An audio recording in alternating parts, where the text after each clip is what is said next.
Hi people, today we're going to do something a little bit practical. I don't know about you, but after a while at the Gold Coast Art School we end up with lots and lots of spare old canvas boards that students don't really want anymore. What we're going to do is repurpose them. We're going to recover them, and I'll show you how to do that safely so that the second painting you put on it isn't going to be destroyed by the one underneath. If you haven't got any of this sort of thing, then at home you've probably got things like 5-ply, different 3-plies of varying qualities, and masonite or something like that. It needs to be firm, but if you're going to be doing these, then we wet them first. It's a slightly different procedure, but for painting boards that are already well and truly covered, that's not a problem because you've already got, they're all sealed anyway. Okay, so what do we need? We need a board, a base,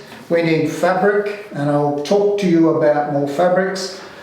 Semi-gloss acrylic paint, just ordinary house paint, but you should not use sealing white. It's too dull. You don't want to use flat paint, and you don't want it too glossy, because this is a surface you're going to be painting on with acrylics or oils.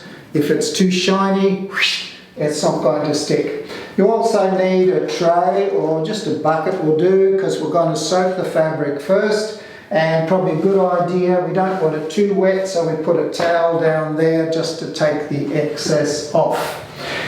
We're going to be using white paint today, but honestly, if you've got some leftover paints, if you've got some sample pots from your local hardware shop that you thought you might like a certain colour, be inventive, have fun with this. It doesn't have to, you don't have to start with a white ground. A lot of artists like to have contrast in colour. If they're, for example, they're doing a seascape, they like to start off with a burnt orange base, because it gives you, once you start layering the paint, makes it really interesting. You will need brushes. Otherwise, you're going to have to put it on with your nostril hairs. Scissors, just to make sure you've got everything right. This gets messy, so you might need some rubber gloves. If you're into rubber, well, go for it. Place your fabric down on the bench here. Now, this is just an old sheets.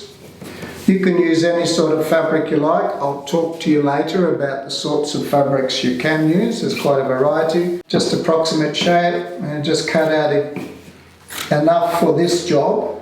And I've gone and put little cheaty marks there. If you can't trust your own scissoring, then it's not a bad idea to just draw some lines there. So what we've got here, whoops, it's a bit messy. What we've got here, a little bit of overlap, that's fine. It is possible to, when you're doing the fold over bit, to just leave that, but I find it's a little bit easier if you just cut the corners off. It gives you less to worry about. Now, this is fairly lightweight fabric, and it's quite doesn't have a lot of texture to it, but it gives you enough texture to catch the paint when you're painting. Now we've done that, what we need to do is soak this in some water. Why do we do that? It's just to open up the fibres a little bit, make it more receptive to the paint, and that's important particularly if you were going to be working on these boards. You paint your boards with water first, let them soak a little bit, it makes it easier. You don't have to soak them for very long, you just get them wet, lift it out, pop it on a towel like so, and that relaxes the fibres. You don't want it too wet, otherwise that robs the paint of its adhesive powers. Here's a corker we're going to recover. This was done by a tutor explaining light and shade and volume. What this is just white acrylic paint left over from when I was actually painting this wall. Isn't it lovely? I love that wall. We just start slapping it on. Now, be generous with it. Work it thoroughly backwards and forwards. right across. And now make sure you go right to the edges. Okay, very important to get, you don't want to leave any dry spots. And if, like me, you actually scrape the bottom of the barrel of that paint tin to get it into there, you might find there's some daggy bits. So just pick them out. You don't really want lumps. It is possible that the painting that you paint over has got some lumps in it from the previous painting. If they're not high profile, then that isn't going to matter. It's better to have too much paint than too little. This is now damp, not sopping wet. And you just chuck it over the top like so. Don't worry if you don't quite make it exactly where it's supposed to be. Just make sure it's pretty well centered. Lift it up, drop it down till you get it right. That's roughly how it should be. Now to make this bond properly, more paint, slop it in the middle and brush from the middle out. Now can you see how it's starting to arc up there, and it's starting to create little bubbles and things, little wrinkles and bubbles. If you work firmly from the inside out to the edges, like so, that should take out any creases that are in the paint, in the fabric. See how that's still dry along the edges? Make sure you nail those edges. So don't be afraid to put more paint around the edges. It's important that you get a nice neat seal. Alright, now this is the messy bit. You might need gloves for this. Can you see how there's big bubbles there? You might need to just pull the fabric like so to flatten it. Add a little bit more paint to that and make sure it goes all the way through. And what happens is the original coat of paint that you just put on and this top coat will bond together. Why do we do that? We do that so that we can separate your new painting completely and utterly from the old painting that's underneath. You might think that your painting is dry because it's been sitting in the garage for months, but oil paint takes for ages to dry, and sometimes this is an excellent way of sealing it off completely. Now, messy bit. That's not finished yet, we'll come back to it later. Do a flip, okay. And again, more paint. If you want to do a nice, neat, delicate job, you might like to use a smaller, easier brush. That's okay. More messes, that's why I've got plastic on this table. I also use this plastic when I'm severing heads and taking limbs off people I don't know. What's that movie where he puts plastic over everything? American Psycho. Oh, American Psycho. Yes, very important. You don't want to get paint all over your grandma's beautifully polished mahogany table. Alright, so plenty around the edges, and you pull that tightly and pull it over and use your fingers and try not to get too many bubbles.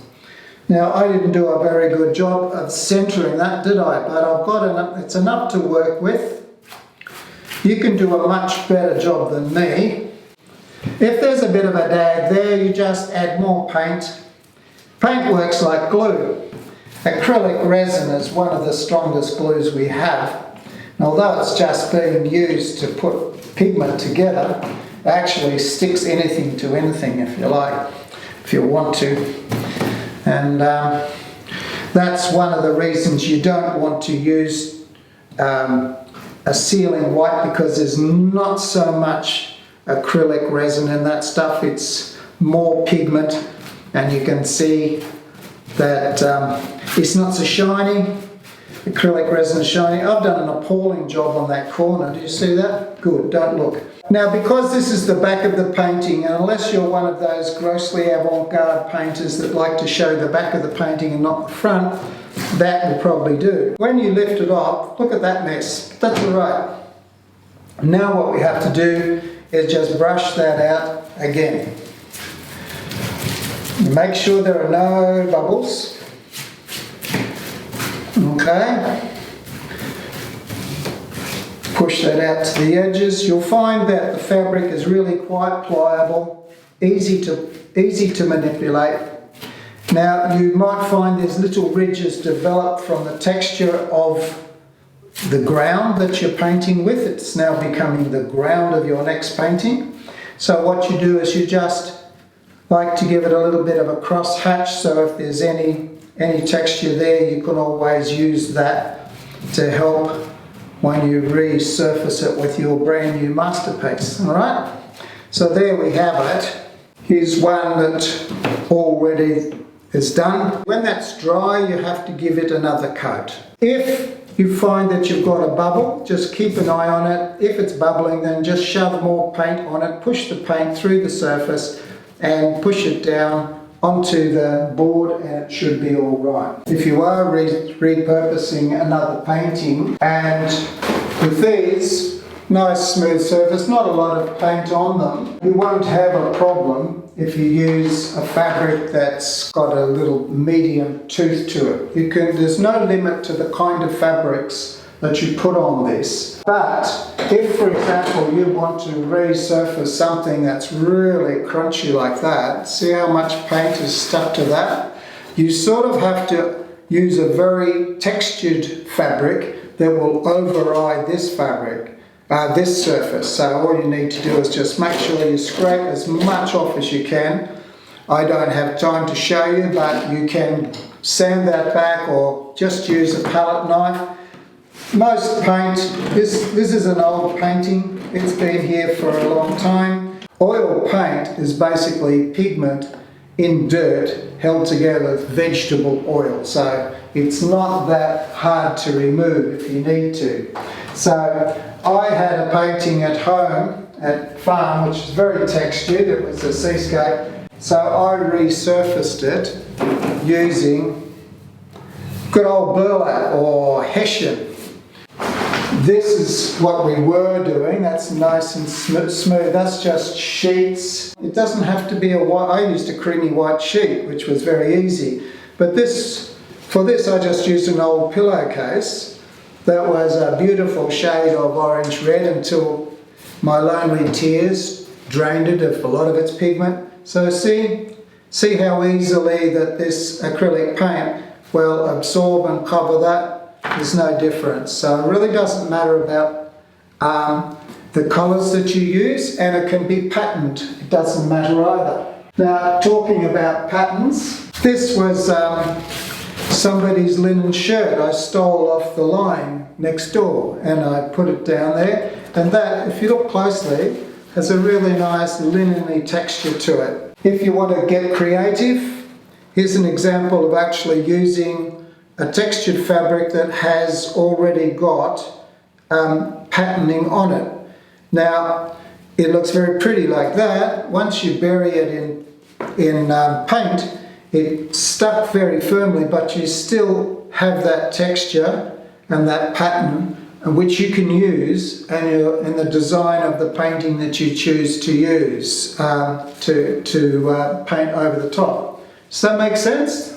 I like that. That's kind of a cool idea to do. So there's no limit. I wouldn't use toweling. Uses too much paint.